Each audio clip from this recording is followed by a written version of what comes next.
Hello YouTube, this is Morgan, Airspeed Prime here with my next The Dawn of Yangchen chapter analysis video. This one's going to be for chapter 21, which is called The Gamble. So just before we jump into this one, I do want to just have a little bit of a side discussion by bringing up this map. So this map is from the Avatar Legends role-playing game. So it's basically our most up-to-date and probably like detailed map to a certain degree. Obviously the one on the wiki probably has more things on it, but this has locations that we don't really know about necessarily before this. So what I want to talk about here is just to, one, give you guys a sense for like, okay, where are we throughout this book? But also maybe speculate about, are some of the names that we have here, maybe what the Shang cities are in a different era. Because obviously the Shang cities eventually go away and don't exist anymore. So this game, which deals with the eras after Yangchen, might there be some location names of like the cities getting renamed. So, first of all, Bin-Er should be in or around here on the map, right up here. You see here, number 19 is the Northern Air Temple, right here. Up in the mountains here, right at the north. This is the Northern Water Tribe up here. So obviously the idea is that from Bin-Er, you can go to both, the Northern Water Tribe and the Northern Air Temple. So it has to be in this region somewhere along here. Because it is described that you can literally take a boat from the Northern Water Tribe to Bin-Er. So it realistically has to be somewhere along this part of the coast to be somewhere in range of the Northern Air Temple. So number 6, you may be wondering, oh, is it number 6? Number 6 is described as being Chenbao, which the book mainly describes in the Roku era as being a place that has a feud basically with the Northern Water Tribe over basically the Northern Passage here. So it makes sense in that, like, okay, it's a place in the Earth Kingdom dealing with like a trade route. Might this be what Bin-Er eventually changes into by the time we get to the Roku era, and it is actually Chenbao, or is Chenbao just a place nearby? This depends on a few things about, like, would they change the name when the Shang cities go away, or would they just keep it the same? Does Bin-Er still exist? Who knows? It depends on how they go about resolving the whole Shang City plot point. So that's an interesting point in terms of like the northern aspect of the book. That's where we are. From there, obviously, where we're kind of currently in the book, they head from the Northern Air Temple to Jonduri. Now, it's described as being a fire island somewhere in this region here. So, of course, you have the mainland Fire Nation, some of the bigger islands. Then you go into the tail islands here, of course. So 7 is more or less is Crescent Island, the kind of Roku Island style thing. So this is the one right on the kind of end of the tail of the Fire Nation. Number 18 on the map is Natsuo Island, which even in the Roku era is a island sort of in between the nations, that is kind of debated over kind of who owns it. It is described as being more of a place that has like high metal kind of ore resources, and that's why kind of Sozin in that era wants it. So is Jonduri, which is described as being an island place, is it just Natsuo Island in the Yangchen era, or are we actually still talking about that, Jonduri is maybe more like one of these other islands here, or maybe it is just an island nearby that just doesn't happen to be on this map. But either way, we are talking about like this general vicinity here is where Jonduri is. As for Port Tugok, it is the Southern Water Tribe one, but it's not in the Southern Water Tribe. Later on in the book, it's described as being, I think, on one of the Shimsam Islands. So I believe that is these ones here. Again, these are only mentioned in the Kyoshi books, but obviously it's near Kyoshi Island. So I think this is Whaletail Island here. 16 is Kyoshi Island, I believe. So I think we're talking about Shimsam Big Island, and then it's described, I think, as being on like the side of it to a degree. So Port Tugok, I think, is meant to be like somewhere here. And I think that sort of makes sense, that obviously there's a little bit of a kind of inlet here on this island here. So Port Tugok is somewhere here, and that makes sense. It is a kind of island in between the Southern Water Tribe and the Earth Kingdom, the Southern Earth Kingdom. And it's also near the Southern Air Temple, as well as reasonably near the Western Air Temple over here. That's, somewhat interesting.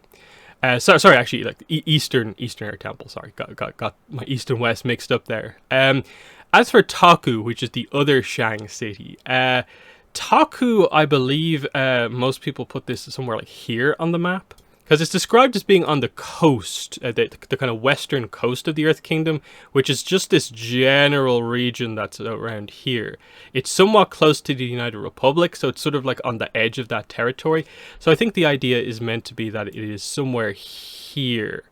Because obviously it's somewhat mountainous where Ang goes to, but it obviously is a port kind of, transport kind of town as well. So it's somewhere more up here, because you don't know, well, I guess it doesn't need to be too close to John Dury, so it's probably more slightly inland, kind of here. But either way, that just gives you a sense where each of the different Shang cities are in the book. And of course, like Mainka Island is of course one of the Fire Islands, of course, which is what we're going to be going to with Yangchen shortly. So that gives you just a sense for kind of where we are. So with that out of the way, let's get into the chapter. So this chapter we cut back to Kavik, and we basically deal with the fact that Yangchen is immediately going to Mainka Island to deal with what's going on there. She doesn't report back in to Taegum and everyone, Akudan and Kavik. So they're kind of like, it's been a few days now, what do we do? And they have to decide that I guess we just have to go ahead with it, because otherwise we are just delaying things needlessly. Something has probably happened, we need to get on with this.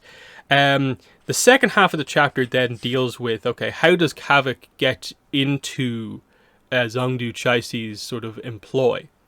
He has to become sort of a new errand runner, so he has to get noticed by the other errand runners and brought in, and that's what we basically explore, with the idea that he's in right at the end of the chapter, and he meets the guy he's going to be sort of partnered up with for his first sort of mission.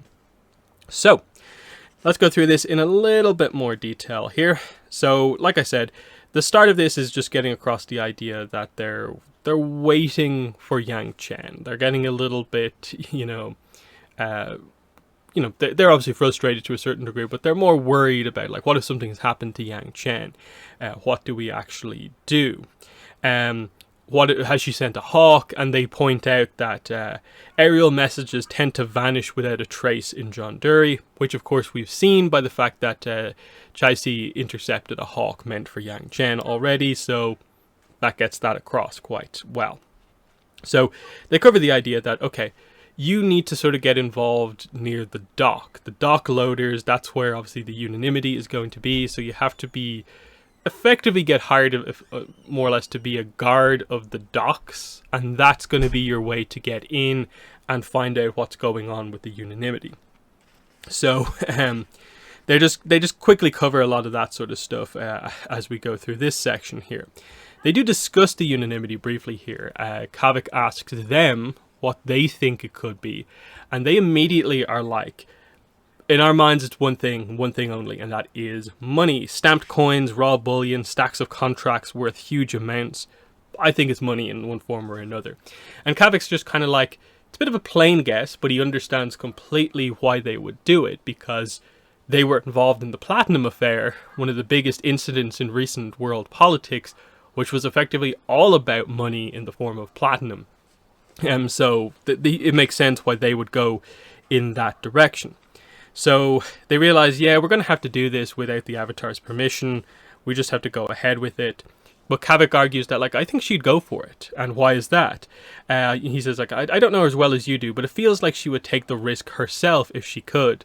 And Akudan is like, then you know her perfectly well, that, that's exactly the sort of logic that she would use.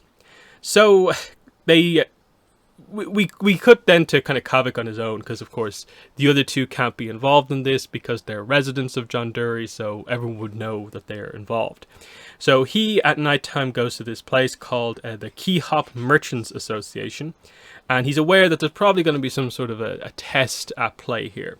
So he heads in, gets a glance from the guy there, sits down and sort of realizes that, okay, there's a lot of gambling going on. The test is probably going to be about how I gamble, and that will tell them something about myself. So he's kind of thinking, what game should I play? Should I play the kind of element solitaire thing over there? Probably not. The people playing that look like they're crazy good at it, placing things very, very quickly. He initially brushes past Pai Show because he feels like, that could be tricky as well. But ultimately decides, I don't think I'm going to be doing too much like crazy betting. He just kind of wants to stay around and see what's going on. So he goes for something he feels that the game can last a long time. So he just decides to play Pai Show and play very, very defensively. So he says, unlike the fast-paced chance versions, regular Pai Show could be stalled out near indefinitely. Kavik sat on a stool and played like a stone wall. Bossing Say had nothing on his defense. He was never going to win, but neither was he going to lose. And if the candidates were selected by the last purse standing, he could sit here and let chance ruin them. So he just plays this old guy for like ages and ages, nothing happening in the game. And eventually he gets picked out along with a couple of other people from the room, and they're sort of brought into the back effectively for the next stage of the test. Two of them are immediately sent back, so there's only two people left, Kavik and this other guy. And then the other guy just starts talking about how, like, he basically runs his mouth a lot about, oh, look, I made all this money playing the Element Solitaire game, the test was about how much money we could make in a short amount of time, and so on. That's why you were watching us. And the guys like bringing them in are kind of like, what are you talking about? And he just says another thing, and they're like, okay, do you know what? You go back as well. So Kavik is the only one who eventually gets brought through because he's just sort of playing it cool. And they kind of reveal to him immediately after this that, like, yeah, we were watching. We like runners who can play dumb and avoid being noticed. Welcome to the association. So Kavik played this one correctly, whereas some of the other people around didn't. So that's all fine. So the guy here reveals that his name is Tael, T-A-E-L, or Tael. Not sure about the pronunciation. They say, we pay per job, Kavik. We give you something to do, you do it, you don't ask questions. You're lucky to be here, you understand? Boss has a good feeling about you. There's a lot of dock action going on these days, and I want a waterbender on hand. So Kavik's kind of like, okay, great. Me being a waterbender helps. They want me near the docks. Excellent. Like, security on the port. Like, that's exactly what he wants to do. But he's going to have to do something, of course, first. So they bring him then back in and like, okay, what are you going to see up next? This is going to decide who your partner is on the mission coming up. And so there's these two guys in the back having like a knife throwing competition. And they describe one of them as being this sort of like sort of rich kind of boy who actually is a good knife thrower.